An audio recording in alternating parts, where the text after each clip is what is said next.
a qualquer sociedade mercantil, vamos observar que o capitalismo é uma forma de sociedade mercantil. Então, a existência de mercados é muito anterior à emergência do capitalismo. O capitalismo é uma sociedade mercantil com algumas características, e o próprio capitalismo vai se transformando com o passar do tempo. Então, as sociedades mercantis e a sociedade capitalista, como uma sociedade mercantil, ela se caracteriza pelo fato de que a produção é organizada pela busca do lucro. Ela não está organizada para o alto consumo, diferentemente de sociedades menos complexas, que basicamente vivem no entorno de uma agricultura de subsistência, de uma pequena produção artesanal. E, portanto, não são obrigações políticas, como tipicamente nas sociedades feudais, ou mais contemporaneamente no século XX, nas sociedades de planejamento central, nas sociedades socialistas, nas quais é a autoridade política que determina o que se produz, quem produz, de que forma produz, a que preço se deve vender. Há um certo planejamento central. Então, o capitalismo tem a ver com a descentralização decisória e com essa motivação do lucro. Logo, características centrais das sociedades mercantis e do capitalismo, uma sociedade mercantil, é a busca do lucro. O que diferencia talvez o capitalismo de outras sociedades mercantis é que essa busca do lucro, ela é racional e metódica. Ela implica criar mecanismos cada vez mais sofisticados de organização da produção, de organização da própria contabilização da riqueza.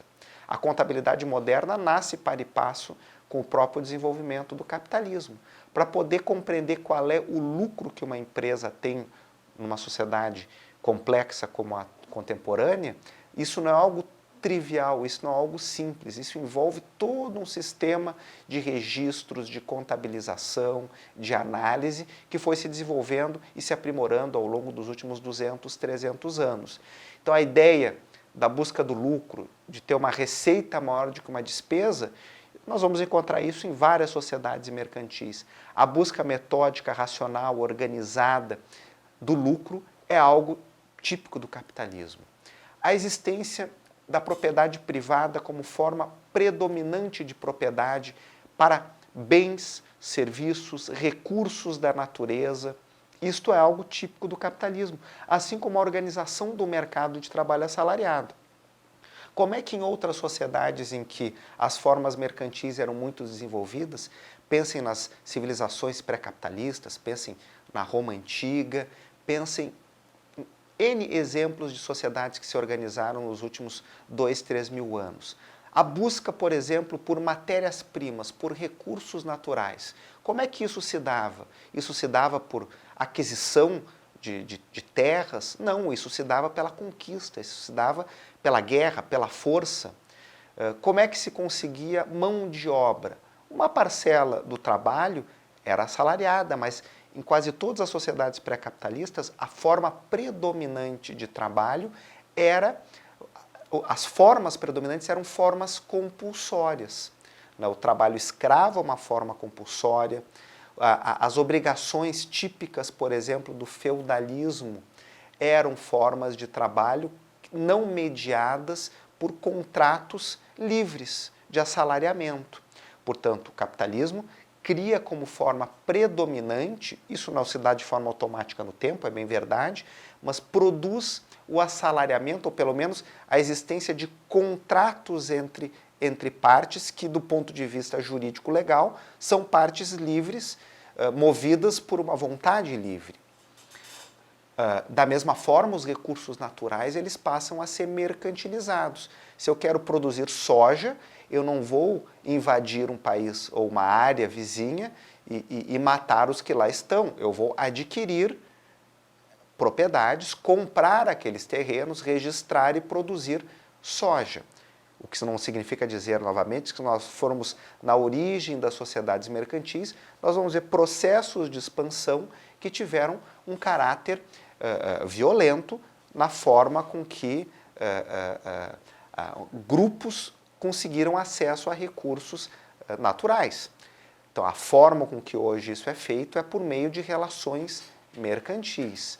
Portanto, esse sistema de mercado com essas características, a busca racional do lucro, a propriedade privada, o assalariamento, a existência de mercados organizados para a compra de recursos naturais, o próprio desenvolvimento de um sistema financeiro na forma como nós o conhecemos hoje, tudo isso é algo evolutivo. Então isso vai se alterando ao longo do tempo e vai também se alterando geograficamente.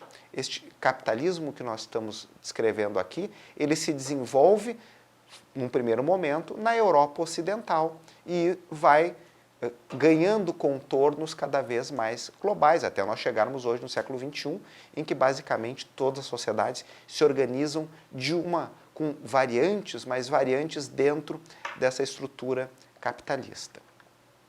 Portanto, há que se observar que nós evoluímos, e voltando ali para o Adam Smith, outro elemento que emerge no seu livro clássico A Riqueza das Nações é compreender que o capitalismo se caracteriza enquanto uma sociedade que avança, cuja eficiência ela é muito claramente observável. Então, geração após geração, a capacidade de produzir, o progresso material vai avançando. E qual é o DNA disso? Onde o Adam Smith detecta esse processo? Na organização, nessa organização da produção. Então ele compara o exemplo da produção de alfinete, de como a produtividade, que é a produção por unidade de insumo, temos aqui um conceito a ser trabalhado, a produtividade é o motorzinho da expansão da riqueza dentro do capitalismo. E o aumento da produtividade significa produzir mais alfinetes por trabalhador. Então, uma forma de produzir alfinetes é a forma artesanal, tipicamente pré-capitalista. Um artesão que durante anos e anos foi adquirindo uma certa habilidade, produz todas as etapas necessárias para produzir um alfinete. O que o Adam Smith vai observar é que trabalhadores não qualificados, não tão qualificados quanto aquele artesão, aquele mestre artesão, se eles forem organizados de forma eficiente, cada um produzindo uma etapa do processo, a produção ao final de um dia de trabalho de cada um daqueles trabalhadores individuais será um múltiplo da produção de um artesão, por mais habilidoso que ele seja. Então, o que o Adam Smith vai fazer é um exercício típico do que um engenheiro de produção ou do que um economista industrial nos tempos modernos faz, ou do que um administrador, que é olhar para a organização do chão da fábrica, olhar e ver como é que esse processo pode se tornar mais eficiente. Então, a organização da produção mais eficiente permite ampliar a produção, reduz os requisitos, digamos, necessários de conhecimento daquele artesão, permite uma produção exponencial e a expansão a custos mais baixos destes mercados. Quer dizer, o modelo do Adam Smith tem uma certa cumulatividade, uma certa tautologia. O aumento da produtividade permite com que os mercados se expandam, mas os mercados se expandindo são necessários para o aumento, para que se motive o aumento da produtividade. Porque se o mercado é local e é muito restrito, talvez não haja incentivos para um aumento dessa produtividade. O importante é que nós partimos de um tipo de organização da produção que era artesanal nas sociedades pré-capitalistas, inclusive com uma certa sofisticação, por uma forma de organização industrial, que passa a ter uma escala industrial e que nos leva, ao dia de hoje, a um modelo de organização da produção radicalmente diferente do que o próprio Adam Smith observou. Eu fico imaginando que se o Adam Smith entrasse numa fábrica moderna, ele ficaria certamente muito impressionado, com a existência de robôs, talvez com a falta de trabalhadores ou poucos trabalhadores, todos vestidos quase como cirurgiões, com roupas hermeticamente vedadas para não contaminar aqueles equipamentos sofisticados. E nós estamos migrando com a robotização, com a inteligência artificial, por um tipo de produção que cada vez mais vai prescindir do trabalho humano em muitas e muitas atividades. Isso já é realidade em muitas atividades e será cada vez mais. Então, a comparação da fábrica de alfinete, lá do Adam Smith, do final do século XVIII, para uma moderna fábrica no início do século XXI, por si só já é um exemplo contundente do progresso tecnológico e de como o capitalismo vai se transformando ao longo desse tempo. Se não vejamos, ou antes de observarmos mais detalhadamente essas nuances, nós poderíamos olhar alguns números que são fascinantes, né? Por exemplo, nós temos informações bastante confiáveis sobre população, né? Notem que a Organização Sistemática de Estatísticas Econômicas é uma coisa muito recente.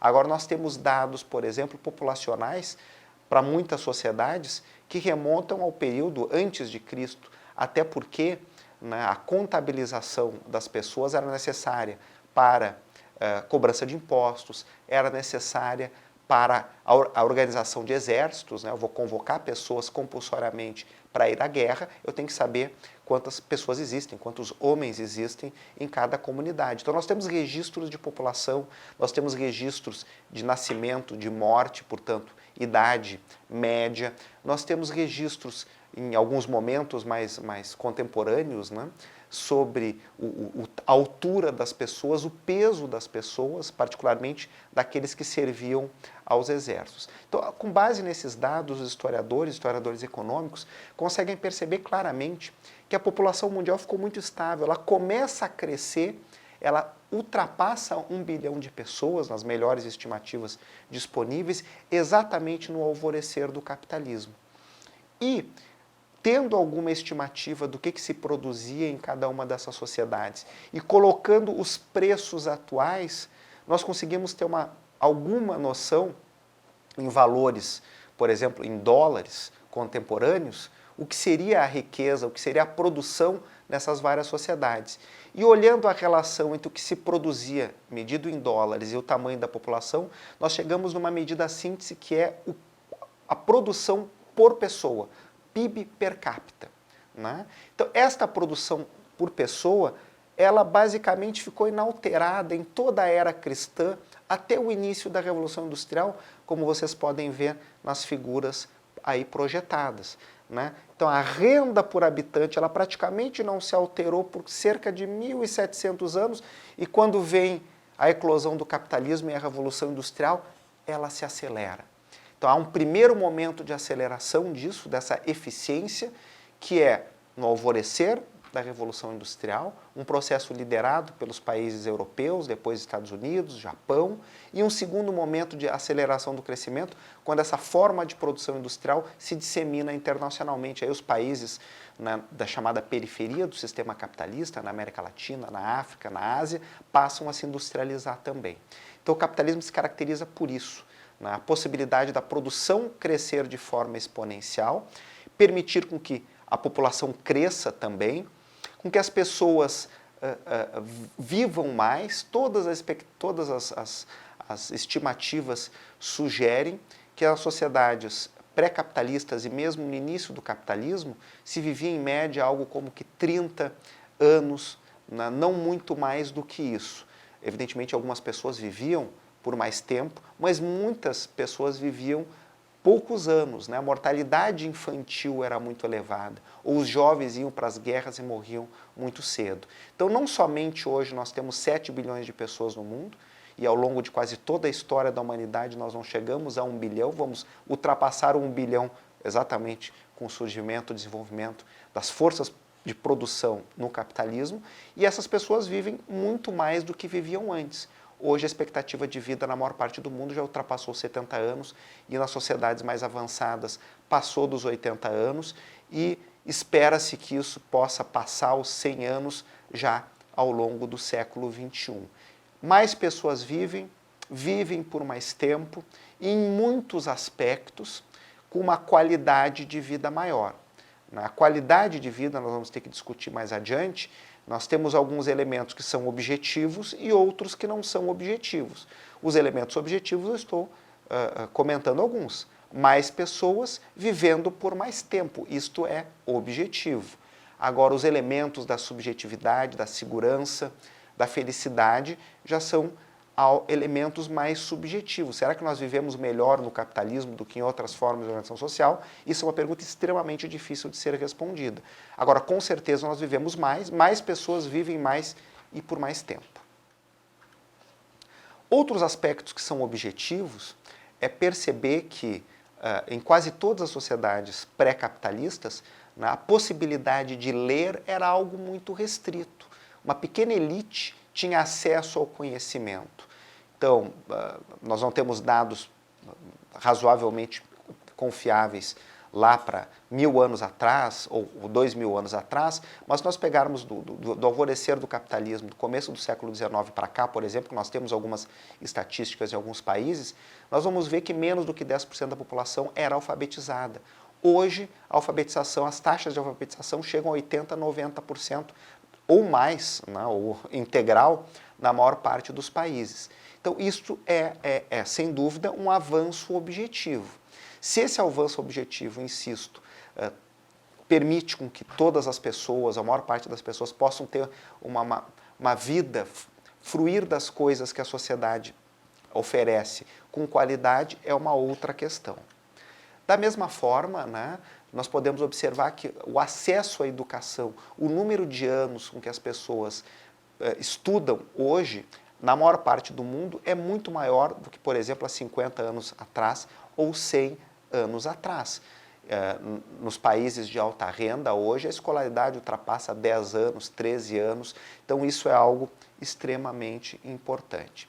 Então, se nós formos comparar, vamos pegar alguns conceitos importantes, o que era típico das sociedades pré-capitalistas é que a produção ela era extensiva. Para poder produzir mais, eu preciso de mais fatores de produção, mais terra, mais trabalhadores. Mas a renda por pessoa ficava estável. O que acontece no capitalismo é que esta renda por pessoa cresce exponencialmente. E isso implica uma produção que é intensiva. Por uma mesma quantidade de insumos, eu consigo produzir muito mais. Nós temos muito mais insumos hoje, mais pessoas trabalhando, mais recursos sendo mobilizados, mas o progresso tecnológico, o avanço da tecnologia vai fazer com que a capacidade desses fatores de produção combinados gerarem a produção de bens e serviços, isto também avançou muito mais. Portanto, qual é a ideia aqui? O capitalismo é diferente, é uma forma de organização social muito diferente do que outras formas de organização social. Mas o próprio capitalismo muda com o passar do tempo. O capitalismo de hoje, o capitalismo do Bill Gates, das empresas globais, de marcas globais, né, os atores e as instituições de hoje são radicalmente diferentes dos atores e instituições lá do final do século XVIII, que do ponto de vista, digamos assim, da existência humana é pouco tempo. Do ponto de vista da existência da vida na Terra, é ínfimo. Mas o fato é que em um curtíssimo espaço de tempo, o capitalismo produz transformações radicais e o próprio capitalismo se transforma radicalmente. De modo que analisar o comportamento das economias de mercado sem olhar para a história, e olhar para a história é olhar para estas instituições e para estes atores, como eles evoluem, é algo extremamente difícil, né? Ainda que, isso nós vamos também observar ao longo das próximas aulas, há diferenças importantes de métodos dentro da economia. Há aqueles que compreendem que este olhar histórico é necessário e há aqueles que entendem que basta a produção de alguns modelos, de algumas leis de comportamento a partir de processos, né, axiomáticos, de modelos axiomáticos lógico-abstratos. Nós vamos ver que os economistas se dividem neste aspecto.